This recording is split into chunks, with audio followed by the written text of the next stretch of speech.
and LT. Previous slide 106 next slide in GT. Kevin Langdon has a concealed handgun license and doesn't want stricter gun laws. There is no solution to mass shootings, because mental illness is mental illness. A mile down the road, a heavily armed killer had just crashed his car after committing the worst mass shooting in the state's history. Joel Robbins hopped in his car, where he keeps a loaded .38 revolver, and rushed to the scene.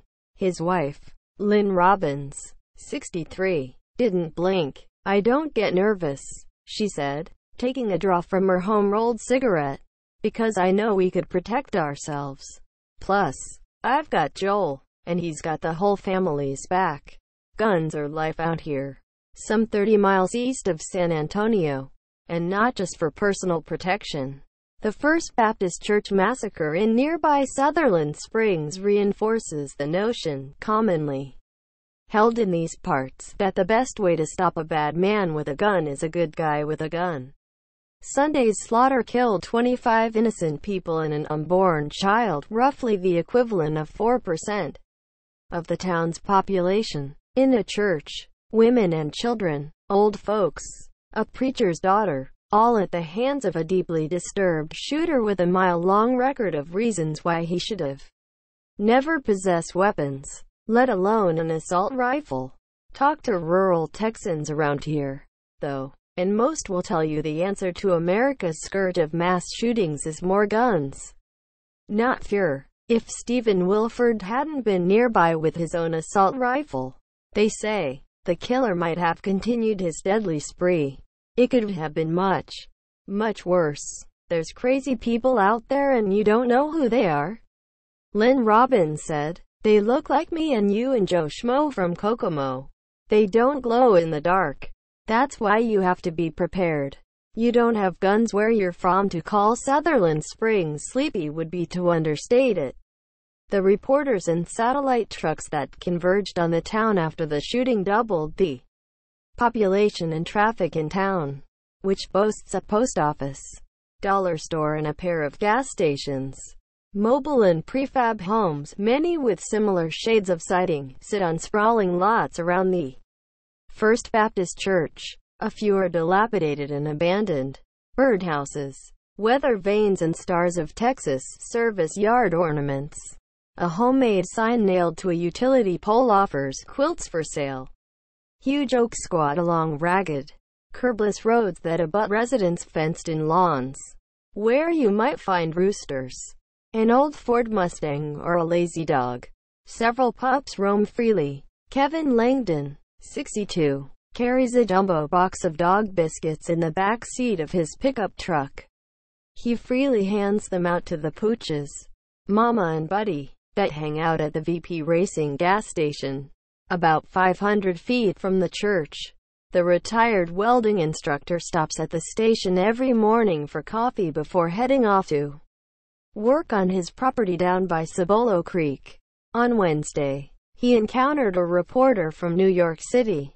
Langdon started up a conversation with her as a man in a blue jean jacket watched, waiting for fresh breakfast tacos.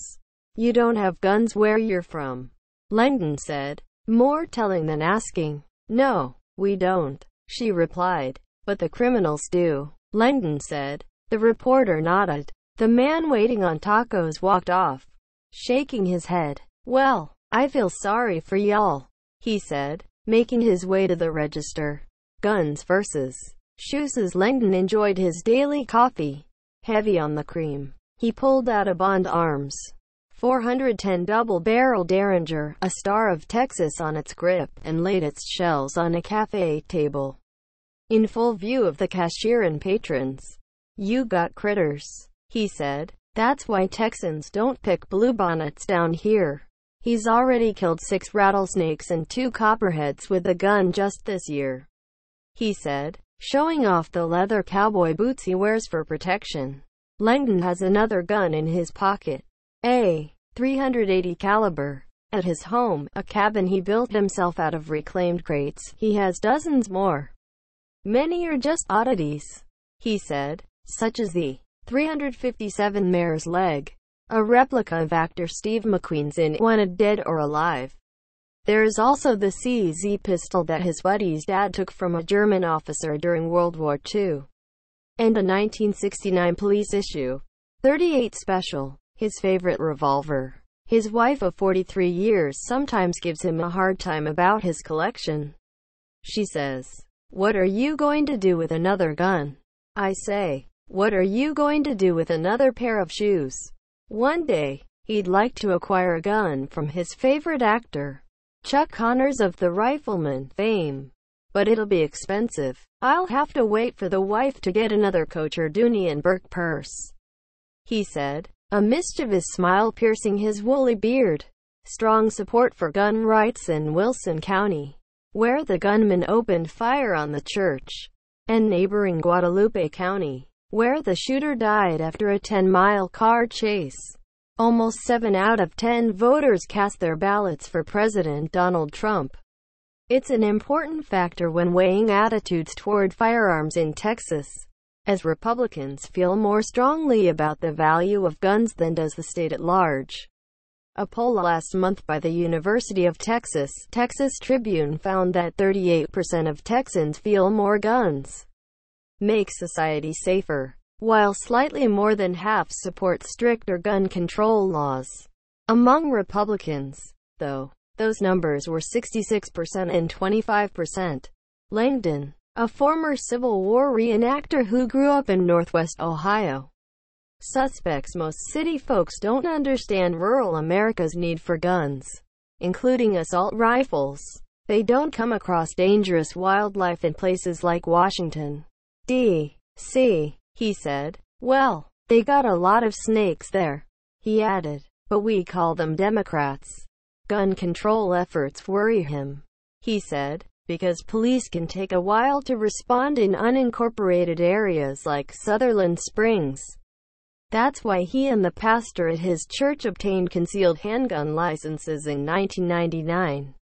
After the Columbine school shooting in Colorado, there is no solution because mental illness is mental illness, he said. The best thing you can do is get everybody trained and make it part of the schooling that people learn safety first, and realize that nutcases are nutcases and you've got to deal with those people in a separate situation. Protection against animals that can kill you. Joel Robbins, 62, who rushed to the scene of the car crash after Sunday's shooting, never came face to face with a gunman. When he arrived, police were already on the scene. They stopped him 60 or 70 yards from the crash. He backed into a driveway, tossed his .38 Smith & Wesson in the passenger seat and watched as officers approached the dead gunman's car. "It didn't spook me. I was armed. I didn't want the guy coming this way," he said. Robbins, who grew up around firearms and keeps a loaded shotgun leaning on the wall next to his bed, said that, before Sunday, he had a lot more to worry about than crazed gunmen. Coyotes have killed 2 of his dogs and 1 of his family's calves. There are 3 packs of them in the area, he said, and they're so clever that when you hit them with a spotlight, they turn their backs so you can't see the glint from their eyes. As their daughter's boyfriend sat in a deer blind on the family's 88-acre property across the road, Lynn Robbins explained that a game camera recently captured about 15 wild boars traipsing across their land in a single night. They recently trapped a 300-pound feral pig that filled a 4-foot by 4-foot cage. Not only do the hogs pose a danger to humans, Joel Robbins said, but they dig up land looking for food, leaving ruts that can break a cow's or horse's leg. A gun would be the only way to protect yourself if one of the beasts charged you, Joel Robbins said. It's like a shovel or post-hole digger. It's just a tool, he said. In elementary school in the 1960s, Langdon saw firsthand how dangerous a hog can be. A farmhand slipped while corralling the animals, and a hog bit his calf off throughout his coveralls. And that was a domestic hog, he said. Today, the wild versions tear up his property near Sutherland Springs and steal his pecans. And that's the least of his concerns. Recently, A mountain lion ate 8 of his goats and 2 of his neighbor's calves, dragging one of them, a 350-pounder, into a tree. Langdon has no qualms carrying an AK-47 assault rifle as a means of protection. When you got animals that can kill you, how many shots do you want and how fast do you want to get them off?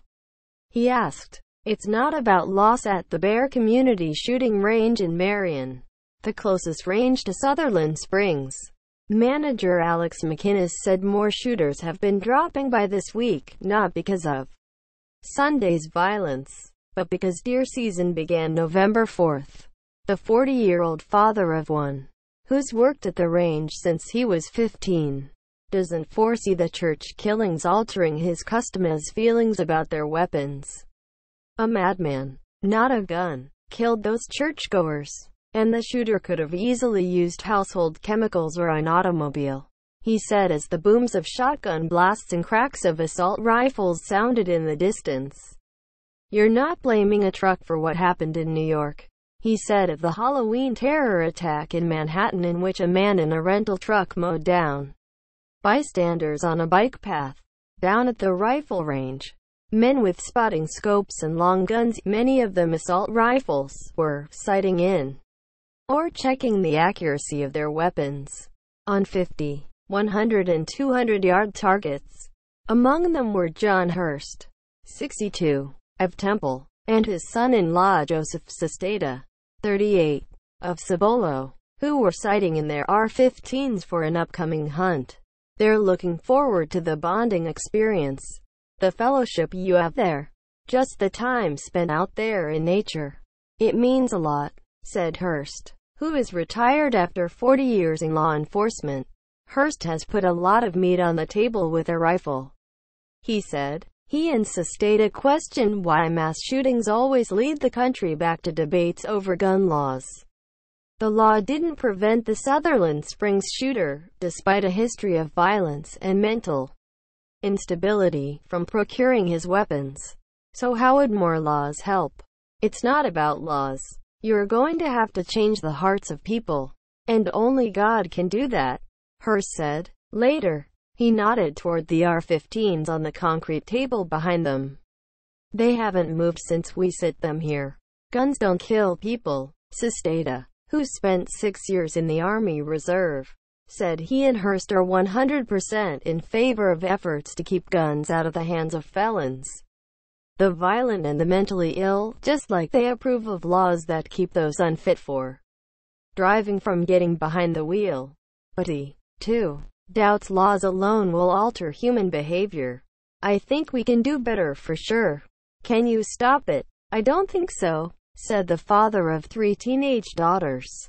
People have been killing people for as long as people have been around. If anything, the church massacre bolstered their belief that guns are a necessary part of life. Like so many here in rural Texas, they point to the fact that an armed Samaritan cut short Sunday's killing spree. Seeing what happened, I feel more strongly, Hurst said. We need to have more people in this country who use guns. Grateful for heroes with guns back in Sutherland Springs. Sierra Sens, the daughter-in-law of Joel and Lynn Robbins, echoed that sentiment. The 26-year-old was sweeping outside the VP Racing gas station when the gunman began slaughtering parishioners. Sens heard every shot but didn't realize something was horribly amiss until ricochets began landing near the gas station. Had Stephen Wilford not engaged the gunman with his own rifle, she fears she could have been the next target.